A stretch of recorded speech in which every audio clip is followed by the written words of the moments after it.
As a general contractor, we need to provide our clients with permanent training videos for all the facility installations in our newly constructed buildings. No one does this better than KC Visuals. Watch to see more. The door will go all the way up. Traffic light will turn from red to green once it's all the way up. You'll see the door open up. As soon as you see the green light on the traffic light, you can start pulling forward.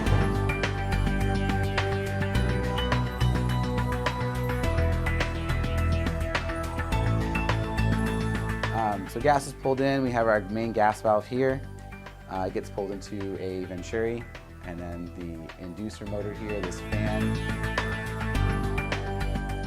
This is a cellular dialer.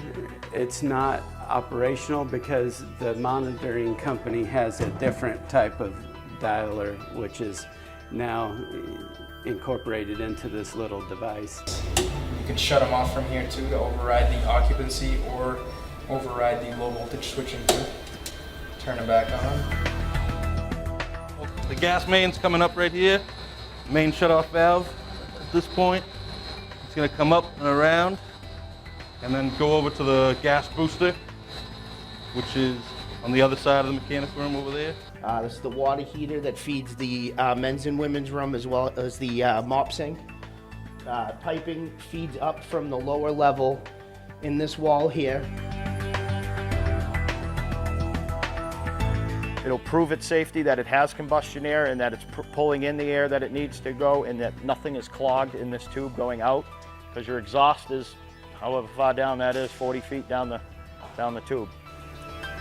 Really the only maintenance item that you really need to worry about is the lay-in filter in the bottom here. On-off switch, so this would power it on, allow it to work. You got your belts right here. Check the tension on the belts. You want to be able to squeeze them in a little bit. You don't want to be able to touch them together by any means. Maybe like a good 1/4 inch to 1/2 inch deflection on each belt. This is the opposite side of the air handler. This is where your hot water coil is. There is a freestat right after the hot water coil. If you want to control the whole system, you can go here and click on HP1, and then anything I do here or in here is going to go to all those units downstream of that. What people seem to like to do the best is check, like an operator comes, sits down at the desk, the first thing they're going to look at is probably going to be the floor plan. So if you want to take a look at floor plan. But there's one last step though to control the lights. We have to add location. So this is just really setting up the time. When we add location, that's where we pick the light. I haven't created the time schedule for that. We're going to do that in the software. But everything's been shutting off, which is the whole point of these lighting control systems, is that the lights shut off at night. The system will clear. Again, should not be pressed by anybody except for qualified personnel, fire department, contracted service company. Those are the only 3 you ever really want to hit. Everything else is for more advanced use by technicians. Where these valves get tripped by a head in one of the areas, this is your retard chamber, which will send water to your pressure switch, which will set off the fire alarm.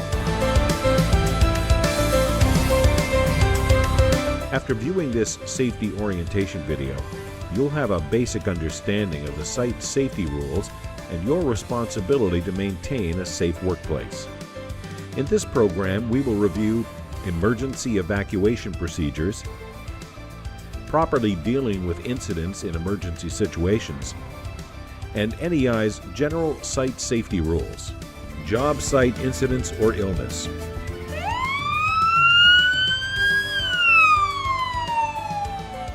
You must immediately notify the NEI superintendent and your supervisor of any job site incidents or illnesses. If necessary, your supervisor will arrange medical service or an ambulance. Directions to the nearest hospital are posted in the field office. Your supervisor must complete an incident report for all incidents and provide a copy to the NEI superintendent within 24 hours. Light comes on. Horn works. Listen, everything sounds good, right?